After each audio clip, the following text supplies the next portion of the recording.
एक दुष्ट राक्षस था जिसका नाम था त्रिलोचन। त्रिलोचन अपनी छल कपट और अद्वितीय शक्ति के लिए विख्यात था।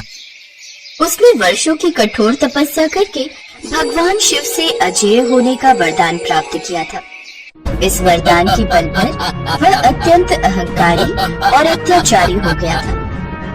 उसने अपनी शक्ति का दुरुपयोग करके संपूर्ण देवताओं को आतंकित करना शुरू कर दिया। हे ब्रह्मदेव, दैत्य त्रिलोचन ने अपनी शक्तियाँ बढ़ाने के लिए अन्य असुरों का साथ लेना शुरू कर दिया है।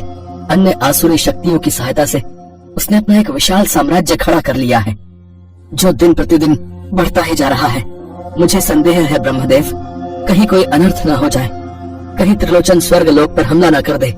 देवराज इंद्र अभी ब्रह्मदेव से वार्तालाप कर ही रहे थे कि तभी दैत्य त्रिलोचन आ जाता है। प्रणाम ब्रह्मदेव, कैसे हैं देवराज इंद्र? अच्छा हुआ आपसे भी यहाँ भेंट हो गई, अभी तो युद्ध के मैदान में ही होती। घबराइए नहीं, मैं आपको कोई युद्ध की चुनौती देने नहीं आया हूँ। मैं ब्रह्मदेव के पास आया हूँ एक निमंत्रण लेकर। ब्रह्मदेव, मुझे आज्ञा दीजिए।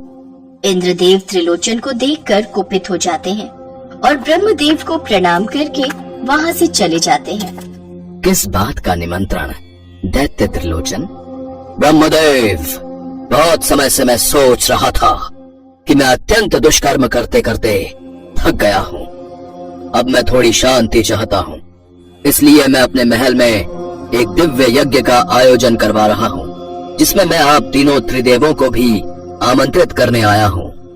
मैं चाहता हूँ आप तीनों त्रिदेव उस यज्ञ में आएं और मेरे द्वारा किए जाने वाले दिव्य यज्ञ को सफल बनाएं। बस आपको निमंत्रण देकर मैं विष्णु जी और महादेव को निमंत्रण देने जा रहा हूँ। मुझे प्रसन्नता हुई त्रिलोचन कि तुमने धर्म के मार्ग को अपनाया। मैं दिव्य यज्ञ में अवश्य आऊंगा। और फिर इस तरह त्रिलोचन ने ब्रह्मा, विष्णु, महेश तीनों त्रिदेवों को अपने महल में होने वाले यज्ञ में आमंत्रित किया। त्रिदेव, जिन्होंने कभी भी धर्म और सत्य का मार्ग नहीं छोड़ा था, इस निमंत्रण को स्वीकार कर यज्ञ में सम्मिलित होने का निर्णय लिया और इस धर्म कार्य में जाने के लिए तैयार हो गए। सब कुछ दैत्य त्रिलोचन की कपट योजना के अनुसार ही हो रहा था। महाराज, अभी तक इस बात पर संदेह बना हुआ है कि त्रिदेव यज्ञ में आएंगे या नहीं। त्रिदेव यज्ञ में अवश्य आएंगे, क्योंकि धर्म के कार्यों के लिए तो वो तीनों सदैव तैयार रहते हैं। और सब कुछ मेरी योजना के अनुसार चलता रहा तो अवश्य ही मैं तीनों त्रिदेवों को बंदी बना लूंगा। और फिर ये तीनों लोग मेरे इशारों पर चलेंगे, क्योंकि मैं इन तीनों लोगों पर अपना राज्य स्थापित करूंगा। ये तीनों लोग मेरे होंगे। त्रिलोचन दैत्य जोर जोर से हंसने लगा। उसने अपने साम्राज्य का विस्तार करते हुए धरती, पाताल और स्वर्गलोक को अपने अधीन करने की योजना बनाई हुई थी। उसकी पहली चुनौती थी त्रिदेव ब्रह्मा, विष्णु और महेश को बंदी बनाना। त्रिलोचन जानता था कि सीधे संघर्ष में त्रिदेवों को हराना असंभव है, इसलिए उसने एक कपटपूर्ण योजना बनाई। उसने अपनी मायावी शक्तियों का उपयोग करके एक ऐसी माया रची जिससे वह त्रिदेवों को धोखे से बंदी बना सके। इसलिए वो अपनी मायावी शक्तियों से एक भव्य यज्ञ का आयोजन करने जा रहा था। उसने इस यज्ञ को अत्यंत रहस्यमय और दिव्य रूप दिया, जिसे देखकर कोई भी उसे अनदेखा नहीं कर सकता था। ब्रह्मदेव, कह तो आप उचित ही रहे हैं। हो सकता है ये यज्ञ संसार की भलाई और सभी लोगों की शांति के लिए किया जा रहा हो, क्योंकि यज्ञ और हवन लोक कल्याण के लिए ही किए जाते हैं। और दैत्य त्रिलोचन भी शुभ कार्य करने जा रहा है, तो हम तीनों को उसके निमंत्रण को स्वीकार करके जाना चाहिए। तो ठीक है, हम तीनों उस यज्ञ में अवश्य जाएंगे। और फिर त्रिदेव अपनी दिव्य शक्तियों से युक्त यज्ञ स्थल पर पहुँचे। त्रिलोचन ने उनका स्वागत अत्यंत विनम्रता और श्रद्धा से किया, जिससे त्रिदेवों को उस पर संदेह नहीं हुआ।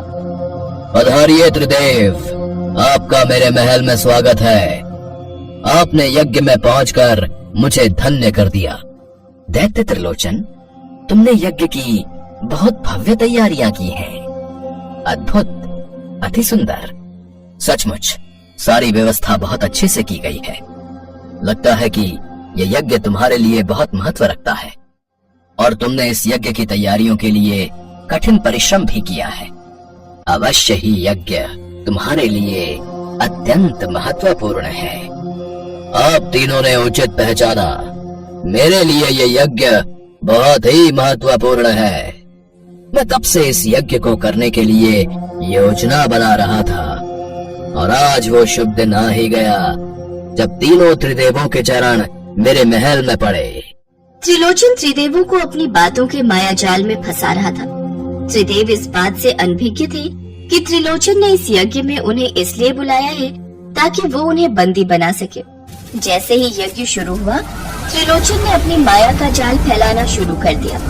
यज्ञ के मध्य उसने अपनी मायावी शक्तियों का उपयोग करके एक अदृश्य शक्ति क्षेत्र का निर्माण किया, जिसमें त्रिदेव फंस गए। यह शक्ति क्षेत्र इतना प्रबल था कि त्रिदेव भी उसमें अपनी शक्तियों का उपयोग नहीं कर सकते थे। त्रिलोचन ने अपनी विजय की घोषणा करते हुए कहा, अब त्रिदेव मेरे अधीन हैं।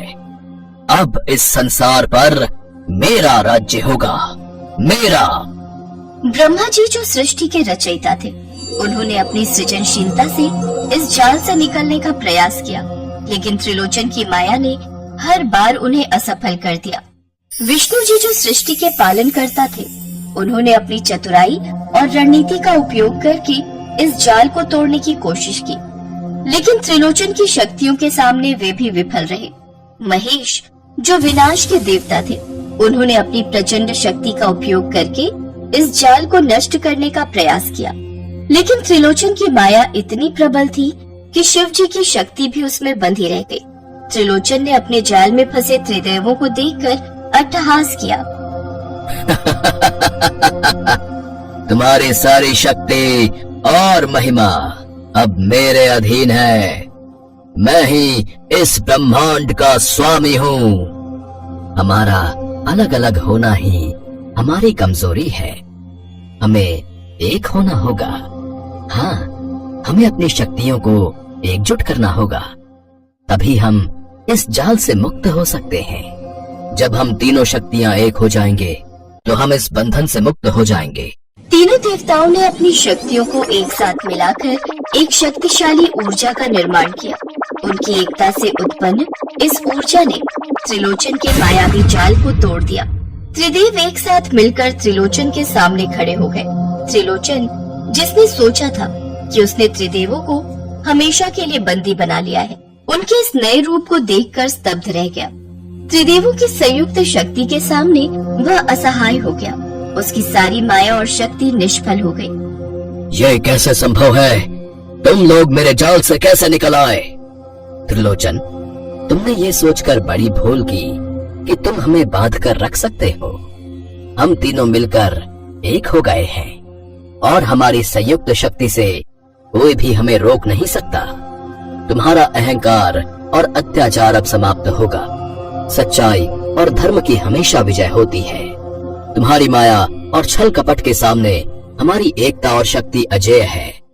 तुमने हमारे साथ छल किया है, इसका दंड तो तुम्हें अवश्य मिलेगा। त्रिदेवों की शक्ति देखकर त्रिलोचन घबरा गया। उसने त्रिदेवों के सामने घुटने टेक दिए और उनसे क्षमा याचना की। हे त्रिदेव, मुझे क्षमा कर दीजिए।